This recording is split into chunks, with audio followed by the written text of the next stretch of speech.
ururka himilo waa urur dhalinyaro ah oo ka shaqeeya arrimaha waxbarashada. ururka himilo waxaa la aasaasay 4 May 2018. ururka himilo wuxuu fikirka lagu aasaasay ka yimi macallimiinta iyo ardayda kulliyadda tababarka macallimiinta ee GTIG.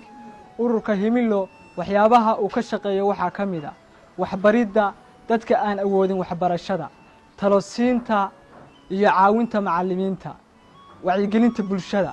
sidoo kale wuxuu ka shaqeeyaa baridda muwaadinimada ardayda Soomaaliyeed. ururka himilo sidoo kale wuxuu ka shaqeeyaa kor u qaadidda wax akhriska iyo wax qorista. annagoo ka duuleena bulsho waxbaratay ayaa horumar gaari karta. sidoo kale maanta aqoontu aan waxbarashadu waxay noqotay hubka kaliya ee wax lagu bedeli karo.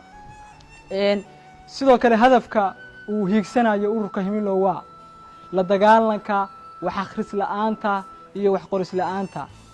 markaanu eegnay heerka ay gaarsiisan tahay wax akhris la'aantu ama waxaan afka qaad lagu dhaho illiteracy-ga iyo wax akhris la'aanta, waxaanu comparison ku samaynay annagoo 14 sano ilaa 3 sano 4 jaamacadood 4 sano oo jaamacada wax nala soo barayay inaanu ku celino bulshada Soomaaliyeed wixii aanu soo baranay si aanu tusaale ugu noqono jiilka soo socda, si aanu tusaale ugu noqono dadkan aanu caawinayno si loo helo bulsho is caawinaysa. oraha Soomaaliyeed baa waxay ahayd itaalkaagu wuxuu leeyahay hadba hadafkaagu intuu leeyahay. waxyaabaha aan ka rajaynayno inaynu ka soo baxno impactiga markaanu shaqooyinkan aan soo sheegnay qabanno waxaa ka mid ah 1 in la helo bulsho wax akhrista waxna qorta, in la helo bulsho ka horumarsan basic essential needs waxyaabaha baahiyaha aasaasiga.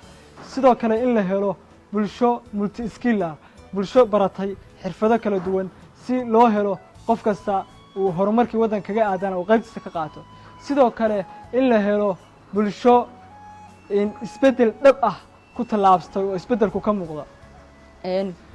oraha nin economicista oo Martin la dhaho oo fildiga economic ku taqasubaa waxay ahayd waddan capability function approach waxay nuxurkiisu waxa weeye waddan awood ma leh khayraad ma leh haddii uusan lahayn awooddii uu kula soo baxayay. awooddaas waxaa ka mid ah inaynu waxbarashadeena iska dhisno. waxbarashadu maanta waxay noqotay tuulka kaliya ee horumar lagu gaari karo. ugu dambeyn waxaan u mahad celinaynaa kulliyadda tababarka macallimiinta ee GTIG, wasaaradda waxbarashada ee Puntland. sidoo kale waxaan u mahad celinaynaa donorska waxbarashada ka taageerada Soomaaliya. sidoo kale waxaan u mahad celinaynaa jaamacadda BSU qaybteeda media. wassalaamu calaykum waraxmatullaahi wabarakaatuh.